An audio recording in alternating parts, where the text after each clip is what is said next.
Salam qarindoshlar. Bugun biz Zabur haqida biroz qisqacha ko'rib o'taylik dedik.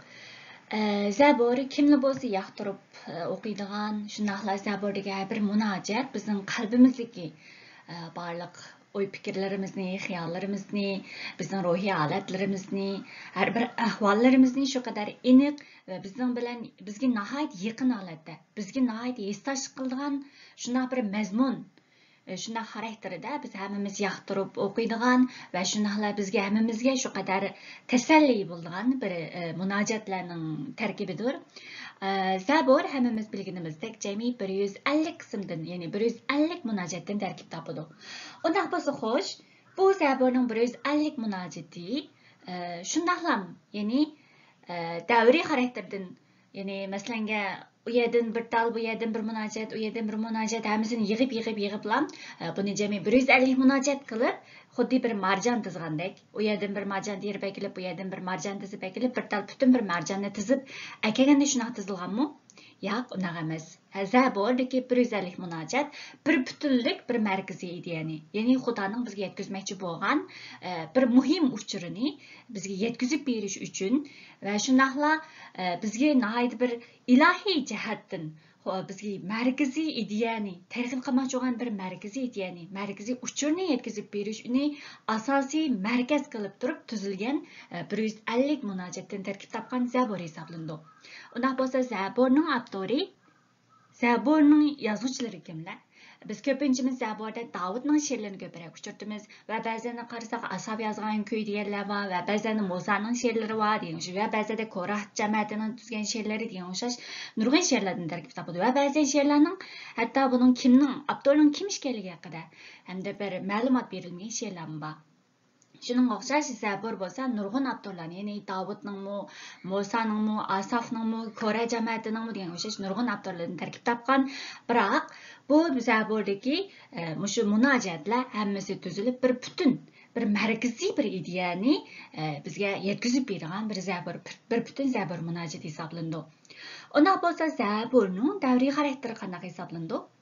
Davriy jihatdan biz qaraydigan bo'lsak, birinchi bo'lim, ya'ni Zaburni biz 5 bo'limga ayira olamiz. Ya'ni buni mazmun jihatdan, markaziy ideya jihatdan, tuzilishi jihatdan biz buni Zabur 150 munojatni cho'ng 5 bo'limga ayiramiz.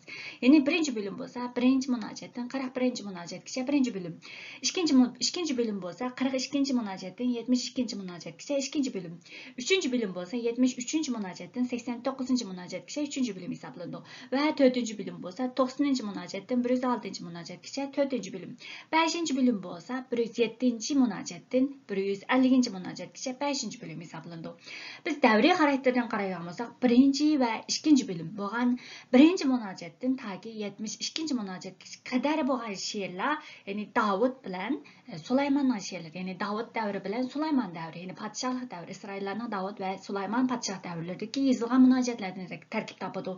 3-cü bölümdeki she'rlar, munojatlar bo'lsa, 73 munojatdan 89 munojat bo'lsa, Davud podshohligi, ya'ni Isroil podshohligining halokat davridagi shu xil she'rlar, shu xil davriy xarakterni aniq ko'rinish qilgan she'rlardan, munojatlardan tarkib topadi. 4-cü bölüm bo'lsa, 90-cı munojatdan 106-cı munojatgacha bo'lib, Musa davrini aniq ko'rinish qilgan munojatlardan tarkib topadi.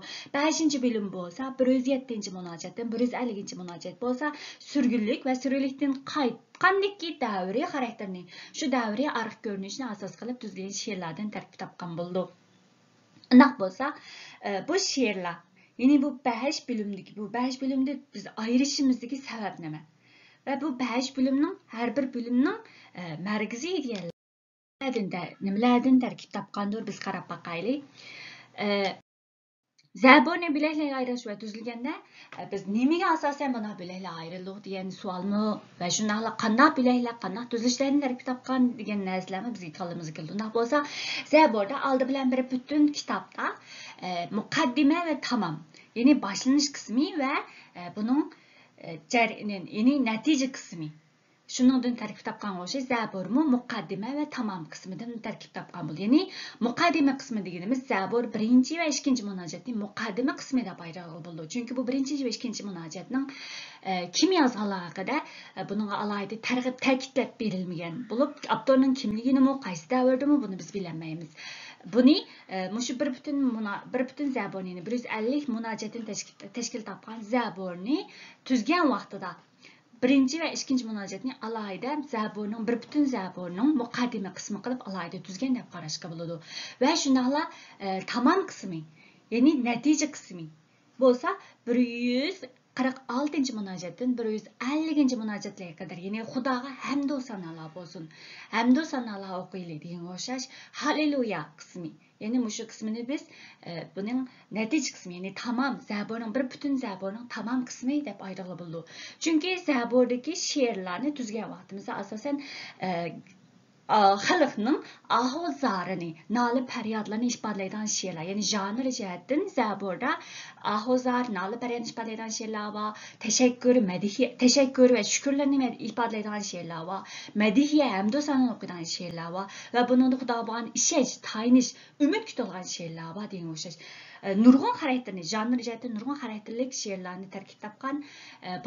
Buningda bu tarkibi jihat, ya'ni tuzilishi jihatdan, ya'ni bir butun zabur kitobida eqib yurgan asosiy yo'nalish bo'lsa, asosan ya'ni ahvozar noli faryoddan barabara ya'ni madihiya, Xudoga bo'lgan hamd sanoga markazlashtirib, hamd sanoga qarab eqib borayotgan bir yo'nalishni bayqayolamiz. Ve şundaqla bayan biz 5 bölümge ayırğandık, zaburni çoğun 5 bölümge ayırğandık. Bu 5 bölümde her bir bölümün en ahırkı kısımlarda, yani birinci bölümün en ahırkı kısmında, ikinci bölümün en ahırkı kısmında, yani birinci bölümün ahırkı münacette, ikinci bölümün en ahırkı münacette her vakit amin amin diyen Xudoga hamd sana götürgen şunaq məzmun var. Bulup mu? Məsələn, biz qaraydan bolsaq, birinci bölümün ahırı bolğan 41-ci münacətdə amin amin deyə məzmun görüldü. İkinci bölümün ahırı bolğan 72-ci münacətdə, yəni şunaq amin amin deyə münacət hamd sana görüldü və 3-cü bölüm, 4-cü bölüm və 5-ci bölümün ən axır qismlərdən oxşaşla ən axırda amin amin deyən qısqa şu hamd sana, Xudoga bolğan amin deyən bilən tamamlanğanlığını biz görə alayımız. Şuna zaburni, yani munacatlarının xarakteri, janrı, meyli mədihiyyə munacatı və ya ki ahvozlarni ifadelaydigan munacatlar bolsun, yoki ishonch, umid ifadelaydigan munacat bo'lishidan qat'iy nazar her bir bölümün ahırda amin amin deyen Xudoga o'qilgan shundaq hamd sana munajat bo'lganligi uchun biz mushuni asos qilib turib bo'laklarga, ya'ni bölümlərə 5 cho'ng 5 bölümga biz ko'ra olamiz. Endi zaburdagi muqaddima qismiga bo'lgan birinchi va ikkinchi munojatlarda bu munojat, ya'ni birinchi va ikkinchi bölüm muqaddima qismida nimani asosan ta'kidlagan? Nima uchun biz birinchi va ikkinchi bölümni, munojatni biz zaburning muqaddima qismi deb qaray olamiz? Chunki muqaddima bo'lsa va bir butun munojatlar, ya'ni bir butun kitobdagi barliq narsalarning, barliq mazmunlarning markazini asosan bizga qisqacha qilib ta'kidlaydigan bir mazmunni bizga shuni qallamizda qo'yib turib boshqa qismini, ya'ni oxir qismini o'qisak, texmo bizga bir butun zaburdagi bir butun kitobdagi mazmunning nimaga munosabat ekanligini bizga oydinlashtirib bergan va o'qishimizga, tushunishimizga yordam bergan mazmun ana shu muqaddima qismida hozir ko'ra olamiz. Masalan, muqaddima qismi bo'lgan birinchi va ikkinchi munojatda markaziy, ya'ni ta'kidlamoqchi bo'lgan bo'lsa, Parvardigorning ta'limlaridan, qonunlardan, amr belgilamlardan suyunadigan kishi, kecha-kunduz ular ustida tafakkur qilgan kishi naqadar baxtli deb birinchi munojatda aytilgan shuni biz markaziy deb ko'ra olamiz. Endi ikkinchi munojatda bo'lsa, ya'ni Siyonda Xudo o'zi tikilgan podshohning haqida so'zganligini. Shuningga biz birinchi va ikkinchi munojat, ya'ni muqaddima qismini yig'inchoqlagan vaqtimizda kecha-kunduz Xudoning amr farmonlaridan suyunch tepib, ularni tafakkur qilgan podshoh haqida so'zlanganligini biz ko'ra olamiz. Birinci bölümünü ayrım, yani her bir böləklər boyunca biz ayrım körüp ötsək, birinci bölüm, zabur birinci bölüm bolsa, bayan biz zabur birinci ve ikinci münacatını bolsa, muqaddima qismida chiqarib etgan. Ondan bolsa birinci bölüm, üçüncü münacatdan 42 münacatlarni o'z ichiga oladi. Birinci bölüm bo'lgan bu üçüncü münacatdan 41 münacatlar hammasi Davudning she'ri, Davudning munojatlaridan tarkib topadi.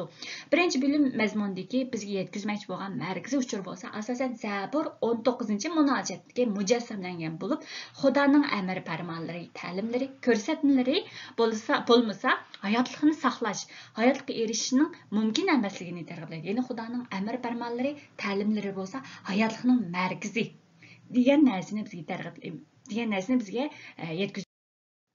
İkinci bölüm bo'lgan Zabur 42 ve 72 munojatlar bo'lsa, Allohim she'rlari deb buni biz she'riy jihatdan, ya'ni Xudoning Allohim degan ibroniy so'z bo'lgan shuningga markazi, shu Allohim degan so'z bilan ifodalagan she'rlar bo'lib, buningda Davud bilan asosan Qur'onning she'rlaridan tarkib topganligini ko'ra olamiz.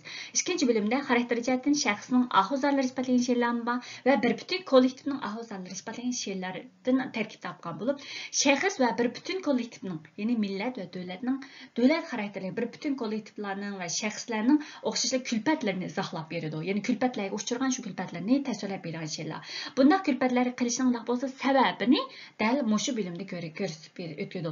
Ya'ni bunday kulpatlar shaxsning kulpati bo'lsin va yoki bir bütün kollektivning kulpati bo'lsin, bu hargiz Xudoning adolatsizligidan, Xudoning ularni saqlamasligidan, Xudoning ularga qaramasligidan emas, balki bu külpatlarning bo'lsa, o adam, o shaxs va o kollektivning, bir bütün kollektivning masalasi, bir kollektivning gunohlari sababidan shu peshiga tushgan külpatlar ekanligini anqiradigan mazmunlar dal 2 bölümdeki Zabur 42 dan 72 munojatlarga mujassamlangan.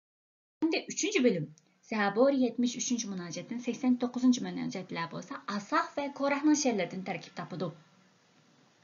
3 bölümdə Babylon tərəfindən halak bolğan İsraillərinin sürgün boluşı olub, İsraillər qandaq qılıb muşundaq aqibatga qilishig'a nisbatan bolğan izohatlar, mazmunlardan tarkib. Ya'ni ularning Babylon tərəfindən sürgün bolushi, ya'ni İsrail padşahlarının halak bolushi bo'lsa, ularning itqatsizligi, İtaatsizligi tüpaylidən ularning muşuna sürgün və halak boluş aqibatiga qolganligini mushu 3 bölümni asosiy mazmun qilib yetkazib berdi. Ya'ni qisqasi Xudoning ahdi xalqining, Xudoning amr farmonlarini tashlaganligidek reallik.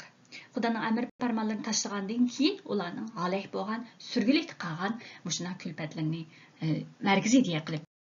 Endi 4 bölüm Zabur 90 munojatdan 106 munojatlar bo'lsa, 4 bölüm bo'lib, 4 bölümdə Parvardigor Xudoning hukmronligi, ya'ni Xudoning haqiqiy podshoh bo'lishi ta'kidlandi. Ya'ni faqat Parvardigor Xudola ahdi xalqining haqiqiy podshoh ekanligidek haqiqatni bizga ta'kidlab beradi. Endi hozir qadar ko'rgan 1 va 2 bölümlər bo'lsa, inson podshohga markazlashtirgan Davud bo'lsin, Sulaymon bo'lsin degan o'xshash. Va oxirsida inson podshohning ojizligi tufaylidan ularni yetaklash jihatda ojizligi tufaylidan ularning mag'lubiyatini tasvirlagan bu 1 va 2, 3 bölümlər bo'lsa, lekin ma 4 bölümni bo'lsa, haqiqiy mangulik podshoh inson emas, balki haqiqiy mangulik podshoh bo'lsa, Parvardigor Xudo ekanligini tasvirlaydigan mazmun. Shuning uchun Davud va Sulaymon uchun duo mazmunlar 72 munojatni istesam qilsak, 89 munojati bo'lsa Davud alayhissalomning, ya'ni Davud podshohning Davud ahdisining mag'lubiyatini tasvirlaydigan mazmundir. Shuning uchun 4 bölümdə markaziy deya bo'lsa, inson podshohning ojizligi va halokati bo'lib, ya'ni mag'lub bo'lishi bo'lib ve buning orqali buningga nisbatlashtirib, buningga selishtirish orqali haqiqiy birdan-bir mangulik podshoh, mag'lub bo'lmaydigan mangulik podshoh bo'lsa, haqiqiy Xudoning podshohligiga markazlashtirilgan. Ya'ni Xudoning podshohligiga markaziy ideyani shuningga markazlashtirib, bizga Xudoning podshohligiga markazlashtirishga, faqat Xudoni podshoh, o'zimizning podshoh qilishga markazlashtirishga ta'kidlaydi. Endi 5 bölümdə eng oxirgi bölüm bo'lsa, 107 munojatdan 150 munojatlar. 5 bölümdə asosan butkul olamga hukmronlik qilgan mangulik podshoh Parvardigor Xudoga o'qilgan hamdu sanolardan tarkib topadi. 5 bölümdagi munojatlar asosan surgundagi vaqtda va surgundan keyingi vaqtlarda yozilgan munojatlardan tarkib topgan bo'lib, xarakter jihatdan asosan Xudoni madihlaydigan hamdu sanolardan, hamdu sano she'rlaridan tarkib topadi va bu bo'lakda asosan jamoatni Parvardigor Xudoni madihlashga, shu madihlashga yetaklaydigan, Xudoni madihlashni kuchaytgan mazmunlardan tarkib topadi.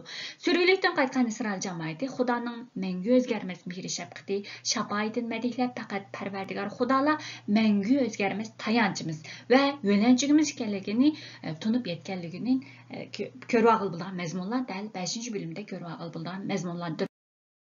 Shunaq, buni xulosalasak, ya'ni Zabor birinchi va ikkinchi munojatni butun Zaborning muqaddimasi deb olganimizga o'xshash birinchi munojatda Xudoning farmonlaridan, qonunlaridan suyish topgan kishi, uni kecha kunduz tafakkur qilgan kishi baxtli bo'lib, ikkinchi munojatda Xudo o'zi Siyonda tikilgan podshoh. Ya'ni Xudo o'zi tikilgan podshoh bo'lsa, ana shunda Xudoning qonunlaridan, farmonlaridan va Xudoning shunday amr farmonlarini kecha kunduz tafakkur qilgan shunday podshohning haqiqiy baxtli podshohligini bizga yetkazib bermoqchi bo'lsa, Zabor birinchi bo'limdan 3-bo'limgacha, bayan biz 5 bo'limga 5 bo'lakka bo'lindi dedik. Birinchi bo'lakdan 5-bo'lakgacha bo'lsa, ana shunda Davud podshoh va Sulaymon podshohlarniki mazmun duolari va 89-munojatdagi Davud ahdisining mag'lubiyati orqali odam podshoh, ya'ni inson podshoh bo'lsa, mag'lubiyat, inson podshohning mag'lubiyati va shuningdek Isroillarning shuna Xudoning qonun farmonlarini tashlab o'tganligidan,